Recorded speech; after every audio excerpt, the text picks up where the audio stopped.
Doctor ఇక్కడే ఒక confusion ఉంటదండి. ఎందుకంటే చాలామంది 45 నిమిషాల పాటు నడవండని, కొందరు 45 నిమిషాల పాటు నడిస్తే మీ మోకాలు చిప్పలు పోతాయని, అవును. కొందరు జిమ్‌లోన ఇంత టైమే ఉండాలని, కొందరు ఈ ఆహారమే తినాలని, కొందరు కంప్లీట్‌గా అసలు నూనె అనేది వాడొద్దు. మీరు ఆ ఘీ వైపు వెళ్ళిపోండని. ఇంత కన్‌ఫ్యూజన్‌లోన ఒక సామాన్యుడు ఎలా జడ్జ్ చేసుకుంటాడు? అవును. ఫండమెంటల్‌గా అటువంటివి లేకుండా ఏ సొసైటీ ఉండదండి. ఎందుకు మీరు డాక్టర్ దగ్గరికి ఒక యాంజియోగ్రఫీ తీసుకొని ఒక డాక్టర్ గారికెళ్తే, ఇద్దరు డాక్టర్లు సేమ్ ఒపీనియన్ చెప్పేవాళ్ళు ఉండరు. హ్మ్. ఎక్సెప్ట్ ఫర్ ఒక 20, 30% ఆఫ్ ది పేషెంట్స్‌కి తప్పితే. సో, దేర్ ఈస్ ఆ వేరియబిలిటీ వితిన్ దట్ వేరియబిలిటీ మీరు అర్థం చేసుకోవాల్సింది ఆ యాంజియోగ్రామ్‌లో ప్రొసీజర్ అవసరమా? లేదా? అనేది ఇంపార్టెంట్ కదా! హ్మ్. స్టంట్ చేస్తారా? బైపాస్ చేస్తారా? అనేది పక్కన పెడితే. అవును. అదే విధంగా డైట్‌లో ఇప్పుడు ఒకానొకాయన అన్నీ తినొచ్చు, ఘీ తినండి ఏం పర్లేదు. హ్మ్. 5 నిమిషాలు స్టాండింగ్ అలోన్ జాగింగ్ చేస్తే సరిపోతుంది. ఇట్లా చెప్పొచ్చు. బట్ ఇందాక నేను మళ్ళా చెప్పినట్టుగానే నా టార్గెట్ ఏంటసలు? ఓకే. దానికి నేను ఏది ఎంచుకుంటే నాకు ఐడియల్‌గా ఆ రిజల్ట్ వస్తుంది. నాకు హార్ట్ డిసీజ్ ఉంది ఇంట్లో. హ్మ్. ఆల్రెడీ నేను ఓవర్ వెయిట్. నేను ఐడియల్‌గా ఈ వెయిట్‌కి రావాలి. ఇవి నా టార్గెట్స్. నువ్వేమైనా చెయ్యి. అక్కడ 100 ట్రై చెయ్యి పర్లేదు. బట్ ఫైనల్‌గా you have to get to that target. అది important. And consistency is also important. After 40 years health checkup అనేది చాలా ఇంపార్టెంట్. ఇన్ స్పైట్ ఆఫ్ మీరు చేసిన ప్రయత్నాల తర్వాత కూడా ఒక్కోసారి హార్ట్ డిసీజ్ రావచ్చు అన్‌నోన్ రీజన్స్ వల్ల. ఓకే. అది ముందు తెలుసుకుంటే హాని జరగదు. అవును. రెండో పాయింట్ మీరు చెప్పింది మోకాలు చెప్పులు అరిగిపోతాయి. ఫస్ట్ థింగ్ ఏంటంటే హార్ట్ హెల్త్ ఈజ్ ఫండమెంటల్ అండి. హ్మ్. ఇది at the expense of knees అయినా పర్లేదు. నీ జాయింట్ అయితే రీప్లేస్‌మెంట్ చేసుకోవచ్చు. కరెక్టే. ఆ! బానే తిరగొచ్చు. బట్ హార్ట్ బ్రేక్ అయ్యో, హార్ట్ డిసీజ్ వచ్చో, లేకపోతే హార్ట్ అటాక్ వచ్చో వీక్ అయిందనుకోండి హార్ట్. దాన్ని మనం చేయలేము ఇంకా. Then we have to replace the heart అయితే ఎల్‌వాడ్ అనేదో పెట్టాలి. It becomes a much more difficult problem to deal. మోకాలు చెప్పులు అరిగితే పర్లేదు ఏముందండి. హ్మ్. That's okay. యాక్చువల్‌గా అది అది కాన్సెప్ట్ కూడా దానిలో కూడా if you do right right kind of exercise అంటే టోనింగ్ ఆఫ్ ద మజిల్స్ అవి చేస్తూ ఎక్సర్సైజ్ చేయగలిగితే దెన్ మోకాళ్ళ మీద అంత లోడ్ పడదు. దానికి ట్రైనర్స్ ఉంటారు. అవి everything has a solution today. మనం we need to look at the right place and take the right thing for us. Doctor ఇక్కడే చిన్నది అంటే ఆయిల్స్ అండ్ ఘీకి ఈ రెండిట్లో నిజంగా అంత డిఫరెన్స్ ఉందా? 2 ఒకలాంటివేనా? ఏదైనా ఉందా? మీ నమ్మకాన్ని బట్టి ఉంటుంది సార్. బేసిక్‌గా ఇప్పుడు నెయ్యి అనేది ఆహ్, చిన్నప్పటి నుంచి మన తాతలు, తండ్రులు చెప్పారు. ఆవు నెయ్యి అంతకంటే స బ్రహ్మాండమైనది లేదు. పిల్లలకి అవును. కానీ, మీరు గాని అది తీసుకోవచ్చు అని చెప్పి. మీరు నెయ్యి తినండి, ఆయిల్ తినండి, ఏదైనా తినండి. But what are you doing to burn those okay. Calories are burn those cholesterol or whatever అనేది అది చాలా ఇంపార్టెంట్. వీటి మీద ఫోకస్ చాలా ఎక్కువుంది. ఇటుపక్క ఫోకస్ హ్మ్. చాలా తక్కువుందండి. తక్కువ. That's a big problem. సొసైటీలో ఆ ఇంబాలన్స్ వల్ల మనం we're only looking at these things. Doctor అసల హార్ట్ అటాక్స్ కావచ్చు, లేతే కార్డియాక్ అరెస్ట్ లాంటివి జరుగుతున్నాయి.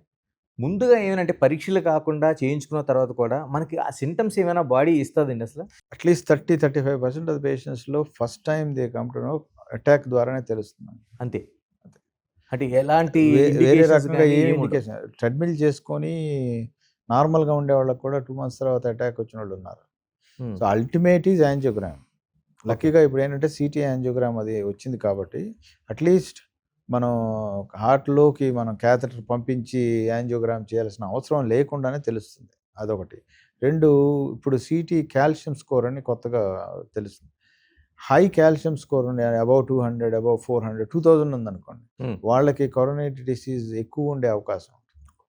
ఎందువల్లంటే అంత కాల్షియం ఫార్మ్ అయిందంటే వాళ్ళకి అథెరోస్క్లెరోసిస్ డిసీజ్ చాలా ఎక్కువ బర్డెన్ ఉందన్నమాట. ఆహా! సో, డెఫినిట్‌గా వాళ్ళకి ఇంపార్టెంట్ బ్లాకేజ్ ఉండే అవకాశం ఉంది. ఓకే. సో, అందువల్ల ఇవాల్యుయేషన్ మెథడాలజీ, టూల్సు ఇప్పుడు చాలా ఇవాల్వ్ అవుతున్నాయి. ఇంకా గూడా ఇవాల్వ్ అవుతాయి. నెక్స్ట్ 10 ఇయర్స్‌లో అసలు యాంజియోగ్రామ్ లేకుండానే సీటీ స్కాన్ తోటి will be able to assess ఒకళ్ళకి ప్రాబ్లమ్ ఉందా లేదా అని. అది ఒకవైపు ఉంటే, రెండో వైపు మనకసలు ఎంత రిస్క్ ఉంది? Hmm. Are you sedentary life, high BMI, strong family history, diabetes, hypertension, smoking. ఇవి గనక ఉంటే మీకు 100% వస్తుంది. So what do you do for these things? ఇలాంటి వాళ్ళకి ఎవ్రీ 5 ఇయర్స్ ఇప్పుడు మనం ఒక పెట్టుకొని సిటీ యాంజియో చేసుకోవచ్చు. అదేవిధంగా ఎవ్రీ ఇయర్ ట్రెడ్‌మిల్ మిగతాయి చేసుకోవచ్చు. And there need to be a counselling for lifestyle modification. అంటే కొందరు వస్తున్న హార్ట్ అటాక్ సంబంధించిన లక్షణాలేమో గ్యాస్ట్రిక్ పెయిన్ అనుకుంటారు. నిజంగా గ్యాస్ట్రిక్ పెయిన్ వస్తే నిజంగా నాకు గుండెపోటు వస్తుందని ఒక ఆందోళన చెందుతాడు. అవును. అంటే అలాగేమైనా సూక్ష్మంగా గుర్తించడానికి అవకాశం ఉంటదండి? ఆ రెండోది చాలా ఇంపార్టెంట్ అండి. ఏ గ్యాస్ పెయిన్ వచ్చినా గానీ ఇది హార్ట్ ఏమో అనుకున్నారే, ఆ! వాళ్ళు బెటర్ అండి. ఓకే. హార్ట్ డిసీజ్ ఉండి ఇది గ్యాస్ నాకు 2 ట్రైన్పులు రాగానే ఇది తగ్గింది అనుకునే వాళ్ళు ఉన్నారే, వాళ్ళకి హాని జరుగుతుంది. ఓకే. ఫండమెంటల్ సింపుల్ కాన్సెప్ట్ ఏంటంటే ఎనీ అబ్నార్మల్ డిస్కంఫర్ట్ ఆర్ మంట ఆర్ పట్టినట్టు ఉండడం, లేకపోతే వెనకాల పెయిన్ రావడం, make sure it is not heart. హుహు. పోయిందేం లేదు. అదే. టెస్ట్ చేసుకోవడమేగా. రూ. 1000 2,000 ఇస్తే అవును. ఇవాళ మీ ఇంటి పక్కనే టెస్ట్ ఉంటుంది. డయాగ్నోస్టిక్స్‌లో టీఎంటీ ఉంది, సీటీ స్కాన్‌లు ఉన్నాయి, బ్లడ్ టెస్ట్‌లు ఉన్నాయి. Tier 2 cities. మా ఊళ్ళో నేను మా అక్కయ్యకి అవసరమైతే వెల్లూరు వెళ్ళాల్సొచ్చింది టెస్ట్‌లకి. ఏది 60స్‌లో 70స్‌లో. ఇవాళ 10 క్యాత్ ల్యాబ్స్ ఉన్నాయండి మా ఊళ్ళో. 10 క్యాత్ ల్యాబ్స్. హ్మ్. That's the highest investment. 3-4 కోట్లు అవుతది. ఆల్రెడీ 10 ఉన్నాయి. సో హ్మ్. మన పక్క వీధిలోనే మనకి అవకాశం ఉంది టెస్ట్ ఉంది. చేసుకునే అవకాశం. సో అది కాకపోతే ప్రజలలో కొంత చైతన్యం అయితే రావాలండి. లేకపోతే మనం will end up with disastrous public health problem. అంటే ఇందులో కూడా ఆడవాళ్ళకి, మగవాళ్ళకి మధ్య ఏమైనా వ్యత్యాసం ఉంటదండి? ఎందుకంటే ఈస్ట్రోజన్ చాలా వరకు మహిళల్ని ప్రొటెక్ట్ కాపాడుతుందనే చేస్తారు. ఒక ఏదో అవును. రీజన్స్ చెప్తున్నారు. కరెక్టేనండి? అది కొంత దానిలో కొంత నిజం ఉన్నా గానీ లేడీస్‌కి అది కూడా ఓన్లీ అప్ టు మెనోపాజ్. ఆ తర్వాత లేదు కదండీ. ఓకే. సో ఇంతకుముందు there is a gap between ladies and males in terms of incidence. Corona disease మేల్‌లో ఎక్కువ ఉండేది. It could be because of smoking ఎక్కువగా మెన్‌లో ఉండడం వల్లో, లేకపోతే డయాబెటిస్ ఎక్కువగా అవ్వడం వల్ల. ఇవాళ లేడీస్ ఆర్ ఈక్వల్లీ అవుట్. హ్మ్. జాబ్ చేస్తున్నారు.